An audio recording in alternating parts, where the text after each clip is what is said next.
Satelkar builders and developers Kankavli railway station लगत साकारत आहे समर्थ साई रेसिडेन्सी 6 मजली रेरा रजिस्टर इमारत। तुमच्या घराचं स्वप्न आम्ही पूर्ण करणार। साईट पत्ता समर्थनगर रेल्वे स्टेशन नजीक, तालुका कणकवली, जिल्हा सिंधुदुर्ग। छत्रपती शिवाजी महाराज महाराजस्व अभियान शिबिर जनतेला सेवा देण्यासाठी आहे। सिंधुदुर्ग जिल्ह्यात जिल्हाधिकारी आणि त्यांच्या टीमनं 56,000 लाभार्थ्यांना न्याय मिळवून दिलाय। त्यासाठी पालकमंत्री नितेश राणे आणि त्यांच्यासह आमदार निलेश राणे आणि सर्वांनीच चांगलं काम केलंय। आज कणकवलीत मी 135 निवेदनं स्वीकारली आहेत। येत्या काळात सिंधुदुर्गातील सर्व प्रश्न सोडवण्यासाठी कटिबद्ध असल्याचं आश्वासन महसूल मंत्री चंद्रशेखर बावनकुळे यांनी दिलं। कणकवलीत महाराजस्व अभियान शिबिरानंतर ते पत्रकारांशी बोलत होते। मध्ये छत्रपती शिवाजी महाराज महाराजस्व अभियान च्या माध्यमातून राज्याच्या सर्वच विभागाच्या ज्या सेवा आहे या सेवा हमी कायद्यामध्ये देण्याचा निर्णय आम्ही घेतला। मला या गोष्टीचा अभिमान आहे की आमच्या जिल्हाधिकारी आणि सर्वच विभागाच्या टीमने मिळून सिंधूर जिल्ह्यामध्ये 56,000च्या वर लाभार्थ्यांना आमच्या सर्व विधिमंडळाच्या सदस्यांनी जनतेला लाभ मिळवून दिला। आमचे नितेश राणेजी पालकमंत्री यांनी मोठ्या प्रमाणावर शिबिराचं आयोजन केलं। आमचे सर्वच आमदार निलेश राणेजी आणि सर्वच आमदारांनी आपापल्या भागामध्ये छत्रपती शिवाजी महाराज महाराजस्व अभियान केलं आणि मला विश्वास आहे की जनतेला जे वचन आम्ही निवडणुकीच्या काळात दिले होते ते वचन पूर्ण करण्याकरता आमचं सरकार देवेंद्र फडणवीसचं सरकार काम करत आहे आणि राज्याच्या जनतेचे सर्वच प्रश्न सोडण्याची भूमिका आमची आहे। मी या ठिकाणी 135 निवेदन घेतलेले आहे। त्या निवेदनावरही आम्ही महिन्याभरात कारवाई करणार आहोत आणि या जिल्ह्याचं 3-4 विषयावर महत्त्वाचं काम आम्ही करणार आहोत।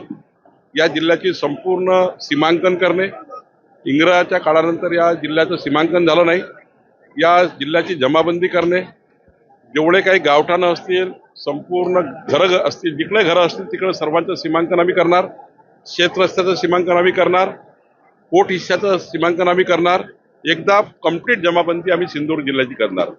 दुसरं महत्त्वाचं की 1 जानेवारी 2011 पूर्वी या जिल्ह्यात जे लोक राहतात त्या सर्वांचं त्यांचे घरं कायदेशीर करण्याचा निर्णय आम्ही करतोय आणि तुकडेबंदी कायदा आता रद्द केल्यामुळं या ठिकाणी रहिवासी क्षेत्रामध्ये जे काही घरं आहेत त्यांनाही कायदेशीर करण्याचा निर्णय आम्ही करतोय।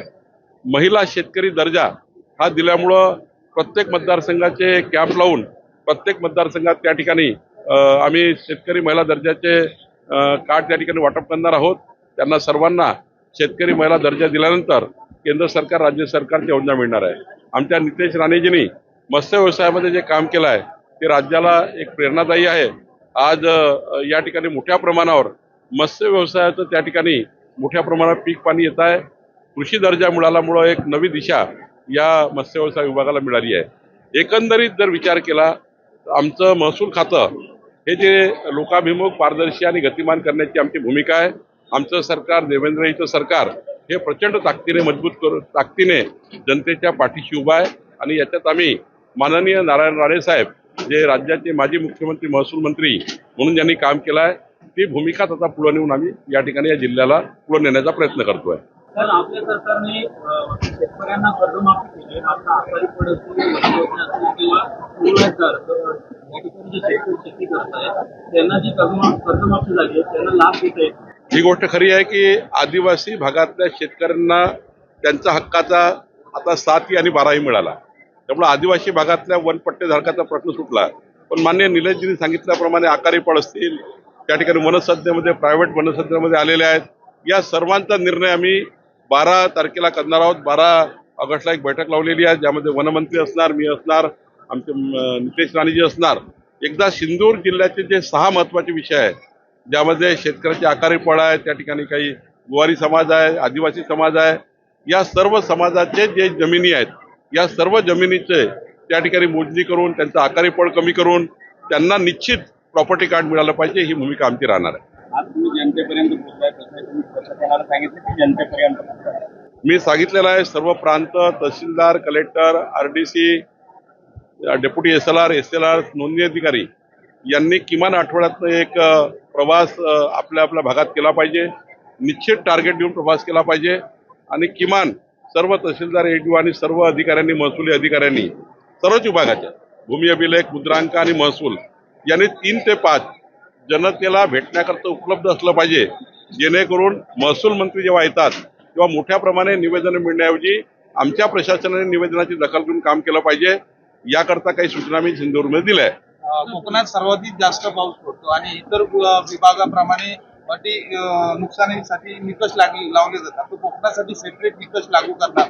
तर एनडीआरएफ एडीआरएफचे निकष असल्यामुळं त्यांना नॅशनलाइज आणि स्टेट लेवलचे निकष आहे. पण माननीय निलेशजी आणि नितेशजींनी मधल्या कॅबिनेटमध्ये नितेशजींनी मांडला आहे की याला काहीतरी पीक पाण्याची पद्धती जी आहे, इथे जे काही छोटे छोटे शेतकरी आहेत याकरता काही वेगळा विचार केला पाहिजे. निलेशजींनी सभागृहात मांडलं होतं. सरकार याबद्दलचा एनडीआरएफ आणि एडीआरएफच्या नियमामध्ये अजून काही ॲडिशन करता येईल का, किंवा कोकणाकरता काही वेगळी पॉलिसी करता येईल का, याचा विचार माननीय मुख्यमंत्री देवेंद्र फडणवीस करतायत. सिंधुदुर्ग जिल्हा हा प्रगतीकडे वाटचाल करत असताना धोडामार्गमधून एक स्टेट घेऊन जयंत पाटील यांनी तसा पण मार्ग काढणार आहोत. नाही, याच्यामध्ये एकच आहे की जर तक्रार चुकीची असेल ती नस्तीबद्ध होईल आणि पुढच्या विधिमंडळात मी मांडणार. आणि काही तक्रार जर समजा एखादी खरी असेल, ज्यामध्ये अव्वाच्या सव्वा भावाने एखाद्या शेतकऱ्याला लुटलं असेल किंवा शेतकरी शेतजमीन घेऊ शकतो या कायद्याच्या बाहेर जाऊन कुणी बदमाशी केली असेल, तर म्हटलं त्यात एखादी कारवाई होऊ शकेल. पण अख्खा सिंधूर जिल्हाच बदनाम आहे, हे काही भूमिका योग्य नाही. असं म्हणताय चंद्रकांत पाटील हे आसाराम आणि राम काय मला वाटतं की राज्यातले महत्वाचे ज्येष्ठ नेते, अनेक संस्कारमय परिवारातनं संस्कारमय आदर्श व्यक्ती चंद्रकांतदादा पाटील. चंद्रकांतदादा पाटील हे खऱ्या अर्थाने आमच्याकरता आदर्श आहे. त्यांच्याकडनं माझ्यासारख्या कार्यकर्त्यांना खूप प्रेरणा मिळते. त्यांनी आयुष्यभर समाजाच्या शेवटच्या व्यक्तीच्या कल्याणाचं कार्य केलं आहे. विद्यार्थी दशेपासून या ठिकाणी आपल्या धार्मिक, सांस्कृतिक, देवदेश धर्माकरता त्यांनी काम केलं आहे. त्यांच्यावर अशा पद्धतीने टीका करणे हे काही समाज मान्य करणार नाही, कुणी व्यक्ती मान्य करणार नाही. राजकारणाकरता काही कुणाला बोलू दे, पण चंद्रकांत दादासारखे आदर्श व्यक्ती या राज्यामध्ये आहे, याचा मला अभिमान आहे.